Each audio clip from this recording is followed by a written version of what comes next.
Hi friends, Sahana form YouTube சேனலில் subscribe பண்ண எல்லோருக்கும் நன்றி. மேலும் சப்ஸ்கிரைப் பண்ணாதவங்க சகனா ஃபார்ம் யூடியூப் சேனலில் சப்ஸ்கிரைப் பண்ணிக்கங்க. நம்ம இந்த ஃபீல்டில் வந்து பார்த்துக்கிட்டிங்கன்னா சூபாபுல் அதோட மல்பரி பண்ணியிருந்தோம்.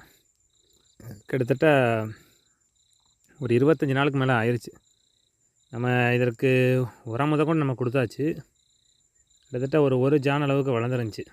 ஆனால் இந்த வழியாக தான் மான்கள் போகும், இந்த வழியாக தான் வரும். நம்ம இதற்கு எந்த வித தடுப்பும் பண்ணல. இதில் நம்ம வந்து சிலது கொஞ்சம் வளர்ந்தது தான் சாப்பிடும் போலக்க, சின்னதாக துளிர் விட்டதெல்லாம் சாப்பிடாதுன்னு நினச்சி நம்ம எந்த தடுப்பும் பண்ணாமல் விட்டுட்டோம். ஆனால் ஃபைனலாக பார்த்துக்கிட்டிங்கன்னா ஒரு ஜான் அளவுக்கு இருக்கும்போது பார்த்திங்கன்னா கம்ப்ளீட்டாக எல்லாத்தையுமே மெஞ்சிருச்சு. அது சூபாபுல்லாக இருக்கட்டும் அல்லது மல்பெரியாக இருக்கட்டும். மல்பெரிலாம் பார்த்துக்கிட்டிங்கன்னா நம்ம இப்போ தான் துளிர் விட்டு வந்துக்கிருந்துச்சு. 2 இலை 3 இலை தான் வச்சுருக்கோம். அதுங்க சாப்பிட்ற ஆர்வத்தில் அதை மேய்ஞ்சது மட்டும் பார்த்தாதுன்னு அதில் இருக்க கம்ப்ளீட்டாக அதோட குச்சியை முதற்கொண்டு பிடுங்கி போட்டுருச்சு. நம்ம இன்றைக்கி தண்ணீர் விடும்போது பார்க்குறோம், ஒரு பாருக்கு ஒரு 50% பாதிக்கு பாதி குச்சிகள் எல்லாத்தையுமே பிடுங்கி போட்டுருச்சு.